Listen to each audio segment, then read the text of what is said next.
বিসমিল্লাহির রহমানির রহিম। আমার প্রাণপ্রিয় ছাত্রছাত্রীরা, তোমরা সবাই কেমন আছো? আশা করি তোমরা সবাই অনেক ভালো আছো। তোমাদের দোয়ায় আমিও ভালো আছি। আজকে আমি তোমাদের সাথে আলোচনা করব পরিণতি ও সুশাসন দ্বিতীয় পত্রের চতুর্থ অধ্যায়ের সংবিধান নিয়ে। আমাদের বাংলাদেশের সংবিধানের বৈশিষ্ট্যগুলো কি কি, আজকে সেটি নিয়ে ম্যাডাম আলোচনা করব তোমাদের সাথে। তাহলে আলোচনা করব বাংলাদেশের সংবিধানের বৈশিষ্ট্য।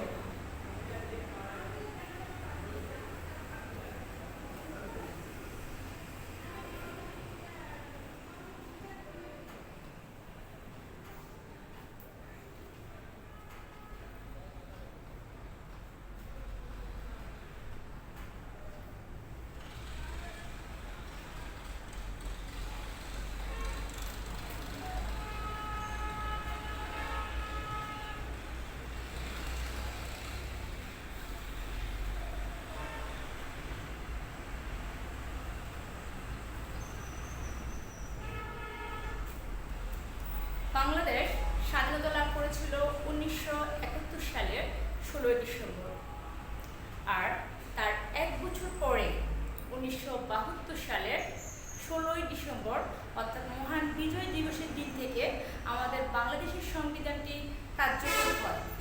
তাহলে এখন জানবো আমরা বাংলাদেশের সংবিধানের বৈশিষ্ট্যগুলো কি কি। প্রথম বৈশিষ্ট্য, লিখিত দলিল।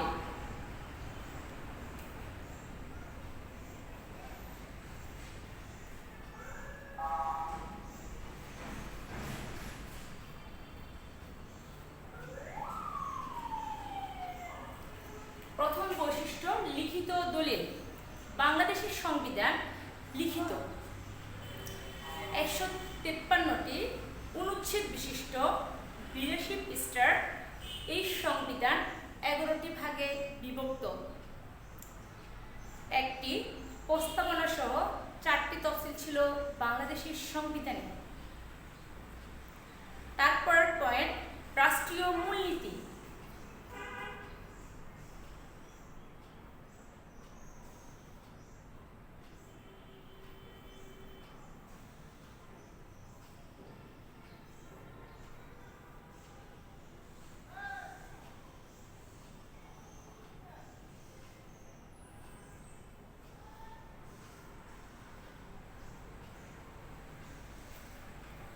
রাষ্ট্র পরিচালনার মূলনীতি বাংলাদেশের সংবিধানে সংযোজন করা হয়েছে।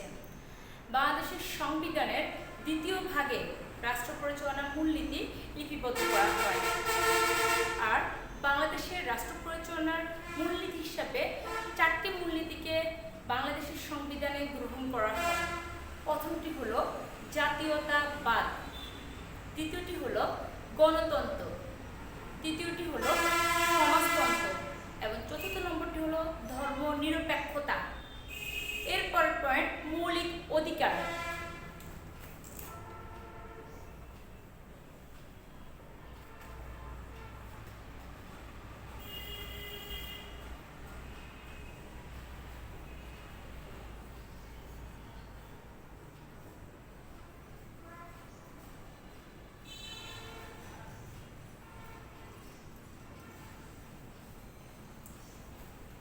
বাংলাদেশের সংবিধানের তৃতীয় ভাগে মৌলিক অধিকার সংযোজন করা হয়। বিশেষ করে জীবন ধারণের অধিকার, চলাফেরার অধিকার, মত প্রকাশের অধিকার, সম্পত্তির অধিকার প্রভৃতি মৌলিক অধিকার বাংলাদেশের সংবিধানে স্বীকৃত। এরপর পয়েন্ট, এককেন্দ্রিক শাসন।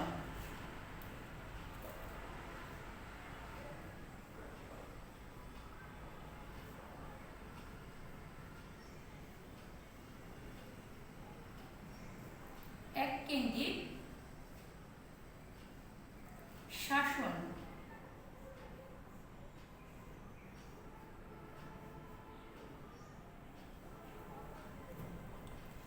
ব্রিটেনের মতো বাংলাদেশের সংবিধানও এককেন্দ্রিক শাসন ব্যবস্থা প্রবর্তন করা হয়।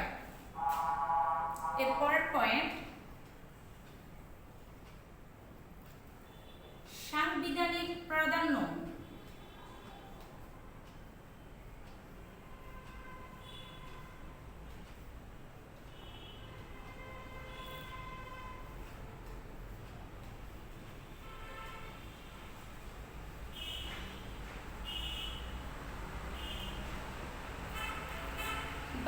বাংলাদেশের সংবিধানে সাংবিধানিক বিধিবিধানকে দেশের সর্বোচ্চ আইন হিসেবে ঘোষণা করা হয়েছে।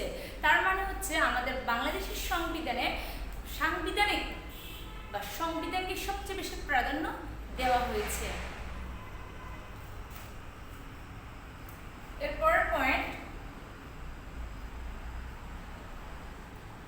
সংসদীয়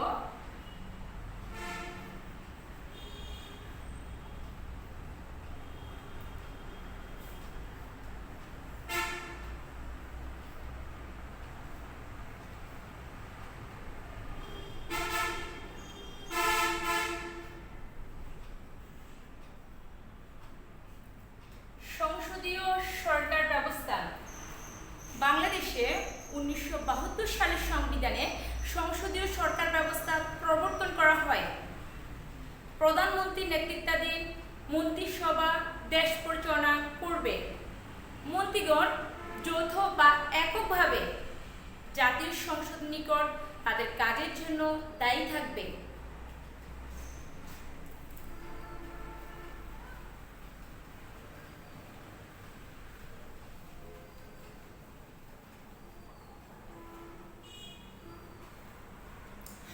এরপরের পয়েন্ট, প্রজাতন্ত্র।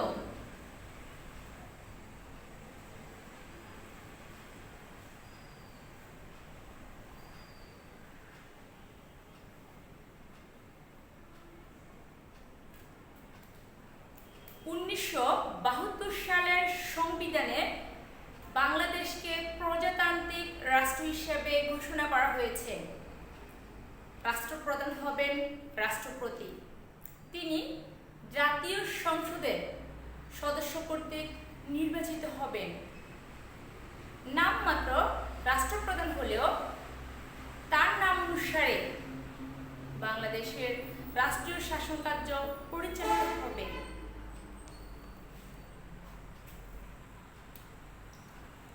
এরপর পয়েন্ট,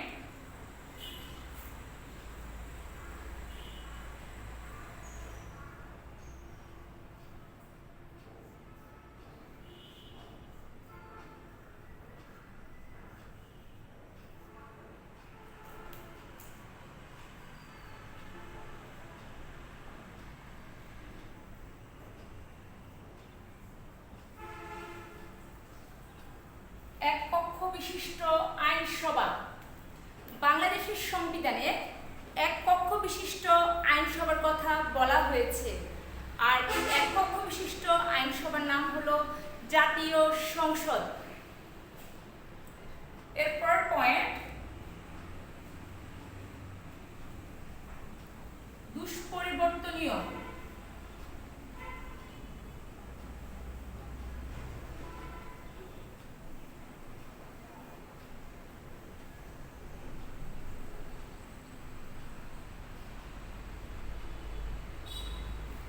দুষ্পরিবর্তনীয় বাংলাদেশের সংবিধান পরিবর্তন বা সংশোধন করার ক্ষেত্রটা কিছুটা দুষ্পরিবর্তনীয়, তবে তা একেবারে দুঃসাধ্য বা কঠিন ব্যাপার নয়। জাতীয় সংসদের 2/3 সদস্যের সমর্থনে বাংলাদেশের সংবিধানের সংশোধন, পরিবর্তন বা বাতিল প্রস্তাব পাশ করা যায়। এরপর পয়েন্ট,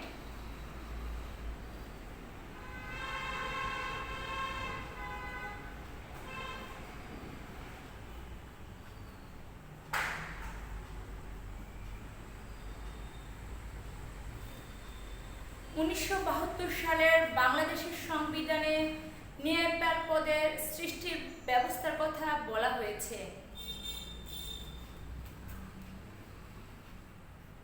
এরপরের পয়েন্ট হচ্ছে প্রশাসনিক ট্রাইব্যুনাল।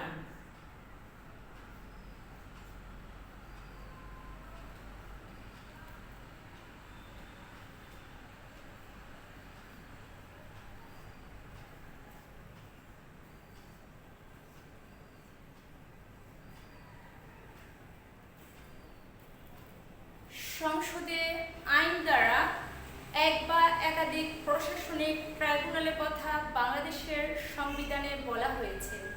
তাই প্রশাসনিক ট্রাইব্যুনালও বাংলাদেশের সংবিধানের একটি অন্যতম বৈশিষ্ট্য।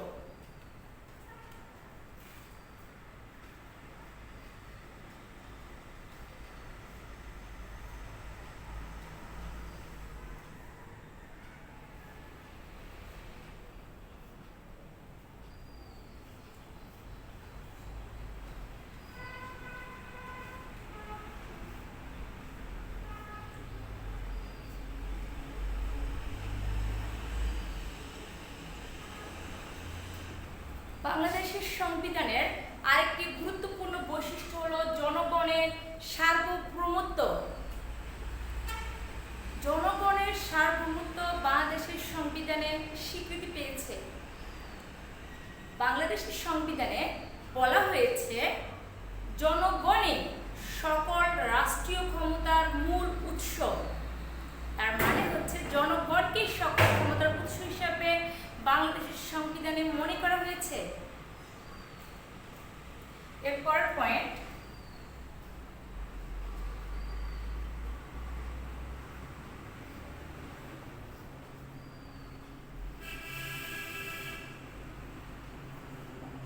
সর্বজনীন ভোটাধিকার।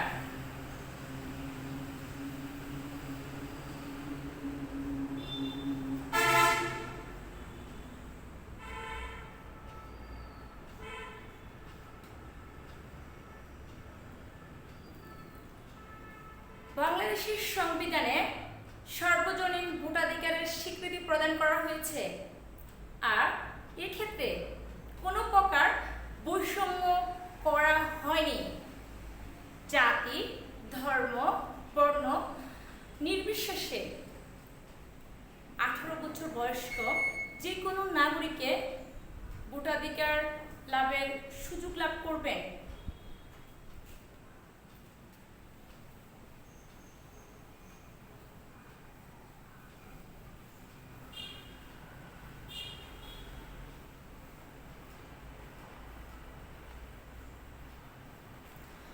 এরপর পয়েন্ট,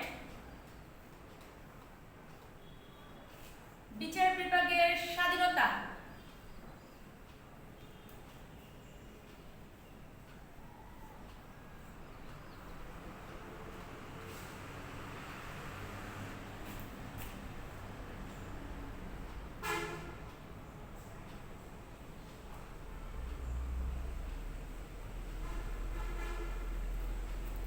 বাংলাদেশের সংবিধানে বিচার বিভাগের স্বাধীনতা প্রদান করা হয়েছে। বিচার বিভাগকে বাংলাদেশের অন্য যে দুটি বিভাগ আছে অর্থাৎ আইন ও শাসন বিভাগের প্রভাব এবং নিয়ন্ত্রণ মুক্ত রাখা হয়েছে। তাই বিচার বিভাগ তার কাজ সঠিক এবং সুন্দরভাবে পালন করতে পারবে। এরপর পয়েন্ট, বিচার বিভাগীয় পর্যালোচনা ক্ষমতা।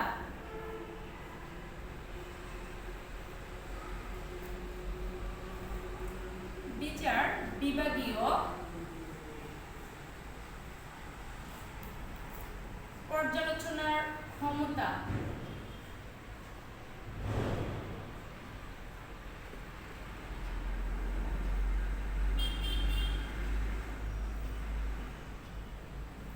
বাংলাদেশের সংবিধানের আরেকটি গুরুত্বপূর্ণ বৈশিষ্ট্য হলো বিচার বিভাগকে পর্যালোচনা ক্ষমতা প্রদান করা হয়েছে। তার মানে বাংলাদেশের বিচার বিভাগীয় সর্বোচ্চ আদালতের নাম হলো সুপ্রিম কোর্ট।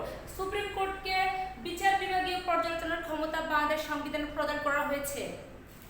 এরপর পয়েন্ট, মালিকানা নীতি।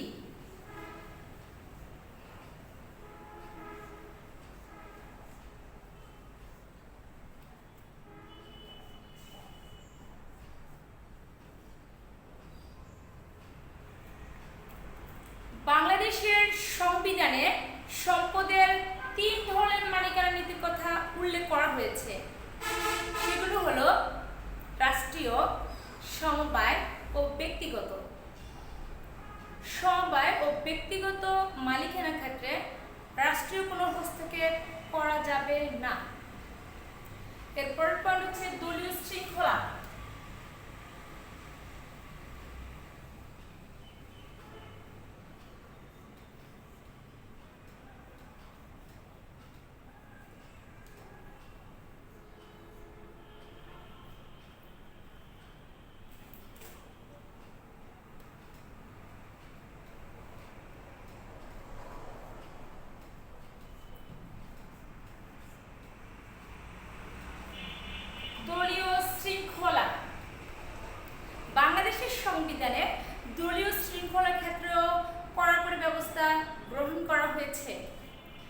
এতক্ষণ পর্যন্ত আমি আমার শিক্ষার্থী বন্ধুদের জন্য আলোচনা করলাম বাংলাদেশ সংবিধানের বৈশিষ্ট্যগুলো কি কি ছিল।